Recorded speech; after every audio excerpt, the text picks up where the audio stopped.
everybody, it's Emily from Emily Loves London, and today I thought I'd do a book haul because I haven't done one in just about ages, not since I think November or October, which is really bad. And I have so many books to show you that are so cool and amazing. So I'm dividing them into hardback and paperbacks, and I'm dividing them into parts because I have literally that many books to talk about. It's really bad. It's not good. I think I'm drowning in books now. But I love it. It's never going to be an issue. Okay, so this is part 1. Ta-da! Oh my god, I got strong arms. This is part 1. Oh my god. There we go. Okay, so let's get down to it. First I got, this came today, which I was so excited for, and this is, here we go, this is Blackhearts by Nicole Castroman. I think that's how you say her name. Sorry again. Butchering names, bad. Anyway, yeah, so I've been waiting for this for a very long time, and I finally managed to get it off of, where did I get it? I get it at Waterstones or Amazon? I can't remember. Anyway, it's here, and it's such a pretty cover. I love the ship thing. I really like sailing and stuff like that, so this is really cool. I should tell you what the book's about as well, shouldn't I? So basically, this book is about the pirate Blackbeard was known for striking fear into the hearts of even the bravest sailors, but once he was just a young man who dreamed of abandoning his rigid life to chase adventure in faraway lands. Nothing could stop him until he met the one girl who would change everything. Oh, pirate romance! I love it. It's going to be so cool. It's going to be really cool, this one. Okay, next, because we have so much to get through. There's so much to get through. Okay, so I already had Starflight by Melissa Landers, and actually I haven't read it. This is really bad because I've had this for quite a while since it came out. But the second one came like a few. Wait, where's my face? There we go. The second one came out, Starfall, a few weeks ago, so I got that come to me. So that was really, look how pretty these covers are. They're so pretty. Okay, so I'll tell you what Starfall is about, because obviously Starflight is about, because I can't tell you what Starfall is about, because that's the second book. Okay, so Lara Brooks needs a fresh start, someplace where nobody cares about the engine grease beneath her fingernails or the felony tattoos across her knuckles. The outer realm may be lawless, but it's not like the law has ever been on her side. Ooh, space drama! Love space drama. So cool. So yes, both of these are going to be really good. So I can't wait to start reading them. I think I'm going to read them over the summer and like binge read them. So that would be really cool. There we go. That's Starflight and Starfall, which is the second book, and they're by Melissa Landers. Okay, we're getting through. The pile is going less. Next I have Swimming Lessons by Claire Fuller. There we go. Yeah. And this is about Ingrid writes letters to her husband, Gil. Oh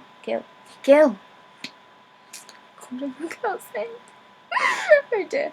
About their life together, but instead of giving them to him, she hides each in the thousands of books Gil has collected, despite their 2 daughters, despite their beautiful but dilapidated house by the sea, despite Gil's talent as a writer. Their marriage has been troubled. When Ingrid has written her final letter, she disappears from a Dorset beach. Gone Gal. That's what I'm thinking. Like Gone Gal. And I loved Gone Gal. Gone Gal was amazing. Oh, this is like shiny, so it's really difficult with the light. But very pretty as well. So this sounds amazing, and I can't wait to start reading this. Okay. Next we have Hold Back the Stars, and this is by Katie Khan. There we go. Don't think I've featured this in mine. Or have I? I'm not sure. to check that. Anyway, I'm talking about it again because it looks so cool and I can't wait to read it. And this is about Kerri and Max have 90 minutes of air left. None of this was supposed to happen. Adrift in space with nothing to hold on to but each other, Kerri and Max can't help but look back at the world they left behind, a world whose rules they couldn't submit to, a place where they never really belonged, a home that they determined to get back to because they've come too far to lose each other now. Another space thing. I love space things. Space. See, I can't speak today. Cannot speak. Space things are really cool. So yes, you should definitely check this out. I will be checking it out very soon. Next thing I received is Stalking Jack the Ripper, and this is by Kerri Maniscalco. I'm going to say that. It's a nice cover as well, very like 1800s, mysterious London-y kind of thing. It's really cool. Yes, so this is about groomed to be the perfect high-born Victorian young lady. Audrey Rose Wadsworth has a decidedly different plan for herself. After the loss of her beloved mother, she is determined to understand the nature of her death and its workings. Trading her embroidery needle for an autopsy scalpel, Audrey secretly apprentices in forensics. She soon gets drawn into the investigation of a serial killer, none other than Jack the Ripper. Cool. Obviously not, you get what I mean. But to her horror, the search for clues brings her far closer to her sheltered world than she ever thought possible.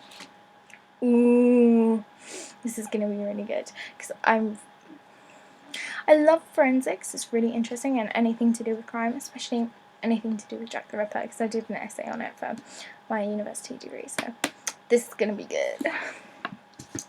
Next, oh dear, the pile fell down. Oh dear. The next I have is The Underground Railroad, and this is by Colson Whitehead, and actually this was suggested by Simon from Savage Reads. Well, he was doing like a read-along thing and I'd missed it, and he said, no, don't worry, go it and read it and then let me know what you think. And I'm sorry, Simon, I haven't got to it yet. You know, just busy. Anyway, this is about Cora is a slave on a cotton plantation in Georgia. All the slaves lead a hellish existence, but Cora has it worse than most, an outcast even among her fellow Africans. She is approaching womanhood where it is clear even greater pains await. When Caesar, a slave recently arrived from Virginia, tells her about the Underground Railroad. What? Can't speak today. Really bad. Tells her about the Underground Railroad. They take the perilous decision to escape to the north. Ooh, it's going to be fantastic. I love that period in history about the slave plantations in America because it's so interesting, and I did a lot of it in my degree, so this is going to be another interesting one.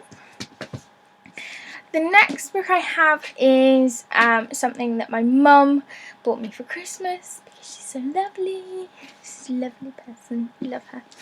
And this is something I'd seen in the bookseller that I really wanted to get. So yeah, this is called Jane Austen, The Secret Radical, and it's by Helena Kelly. There we go.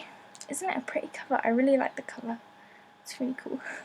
Me and my mum are huge fans of Jane Austen and have been since I was, I'd say about 10. We've got like the book set and all the little, like really cute, I think they're not Wordsworth. They're like the really small editions of the Jane Austens with like gold on the pages. They're so pretty. But yeah, so we're big fans. So when I heard about this, I thought, have to get it, and I got this for Christmas from my mum. This is about, I should tell you what it's about, shouldn't I? Almost everything we think we know about Jane Austen is wrong. Her novels don't confine themselves to grand houses, and they were not written purely for readers' enjoyment. She writes about serious subjects, and her books are deeply subversive. So it goes into like her as a radical sort of feminist of her time, and how that's seen in a lot of her books. And yeah, I can't wait to read this, because I do actually think she's like that, and I don't think, after I did study Pride and Prejudice for GCSE in school, and I don't think a lot of the opinions you read that you had to read because they're scholarly opinions are quite wrong and don't really understand what was going on in the time. So I think this is going to be one of those reads where you go, yeah, that's right. I know that's right. I've read it. Yeah, I love those books. They're really good fun to read. So yeah, this is Jane Austen, The Secret Radical by Helena Kelly. Next on my list, I have something in the YA department that I really wanted to get because I heard so much hype about it. So I'm very excited to read this. And this is called The Education of Margot Sanchez, and it's by, I'm sorry about your name because I'm going to butcher it, Lilliam Rivera. Lilliam Rivera. There we go. Interesting cover, isn't it? Really good sketch. I really like this. This is basically about, after borrowing her father's credit card to finance her a more stylish wardrobe, Margot Sanchez suddenly finds herself grounded. And by grounded, she means working as an indentured servant in her family's struggling grocery store to pay off her debts. With each order of deli meat she slices, Margot can feel her carefully cultivated prep school reputation slipping through her fingers, and she's willing to do anything to get out of this punishment, lie, cheat, maybe even steal. So yeah, I can't wait to read this. This should be an interesting, slightly more contemporary than what I usually read, because I don't tend to read contemporaries that often, but it should be good. The next one I have is it's from an author I absolutely love, and when I heard about this, I was like, yes, definitely want to read this. And this is called Frogkisser, and it's by Garth Nix. Don't you just love the colour? It's pretty. It's pretty. It's got a frog on it. I love the frog. Frog's really cute. Yeah. This is about Princess Anna loves her older sister, Princess Morven, even though Morven can frankly be rather annoying. For example, she refuses to kiss the frog, which Anna has... Oh, it's Anya, not Anna. Sorry. Has cleverly rescued at her request and turned him back into a prince. But there are other things to worry about. Their supremely wicked stepfather, Duke Richard, he of the evil cackle for one. Then the Duke announces he is sending Anya to a school far away, involving a slightly perilous journey. Anya knows that if she is not there, Morven will not be able to stand up against the evil Duke. Ooh! So a lot of people have been saying this is kind of like his feminist kind of take on fiction. So this is going to be very interesting. I love his other books as well, so I'm very much looking forward to reading this. The next book I have is something by an author I have met quite a few times, and I absolutely love meeting her and talking to her about her projects and what she's doing at the moment. And yeah, she was also on the Amnesty International book Here I Stand, which I tend to talk about a lot because it's a fantastic collection of short stories and poems and even comic strips done by Amnesty, and is all about human rights. Just read it, go read it, it's really, really good. So basically this is We Come Apart, there we go, and it's by Sarah Crossan and Brian Conaghan, sorry. I'm bad with names today. It's an interesting cover, isn't it? I like it, she does interesting covers.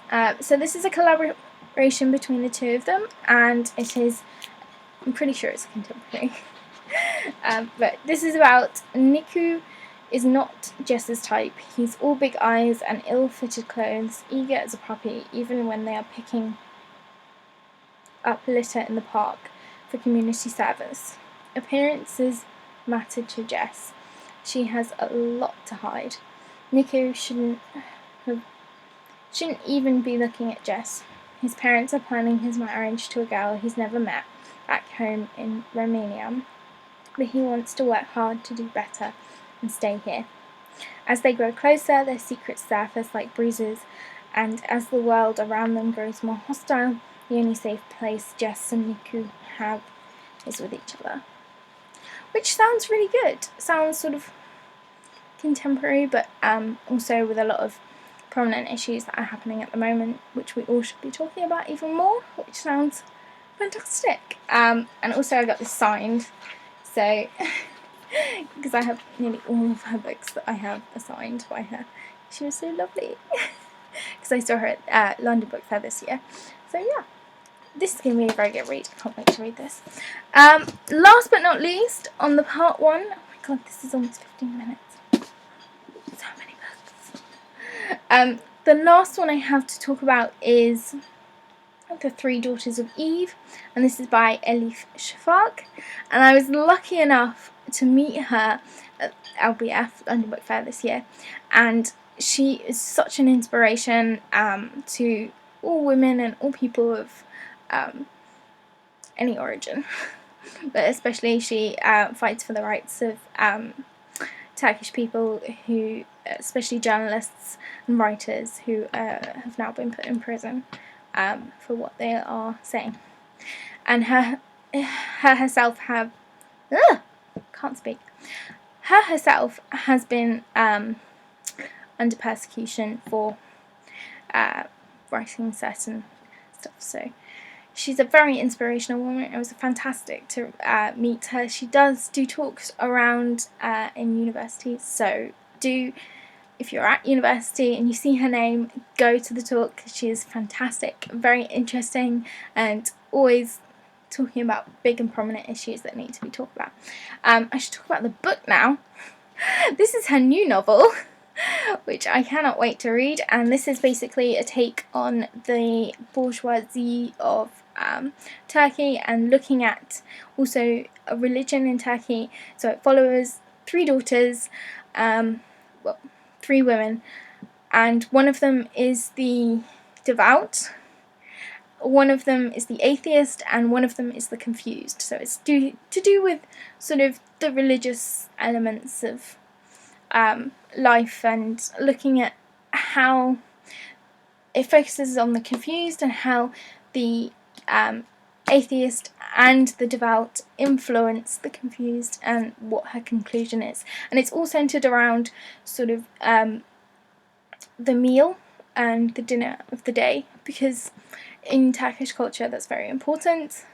Even in my culture as a Lebanese girl, it's very important, and that's where a lot of the talking happens, especially with women. So this should be a very prominent and interesting discussion, and I can't wait to read it. And you should definitely check out her other books as well. And that is the end of part 1. Oh my god, it's 18 minutes. I'm sorry for the longness, but I'm getting through it. So this is the hardback. This was all the hardback fiction that I have acquired from November to now. Part 1. Part 2 will be coming soon. I hope you enjoyed this video, guys. Give it a thumbs up if you liked it, and if you are new to my channel, click subscribe to see me and more videos with me and books and films and TV in it. And I hope you have a fantastic day, even though I'm looking at the weather outside and it's absolutely crap. Awful. It's just started raining and I'm about to leave. Hope you have a fantastic day, and I will see you guys again for another video. Bye!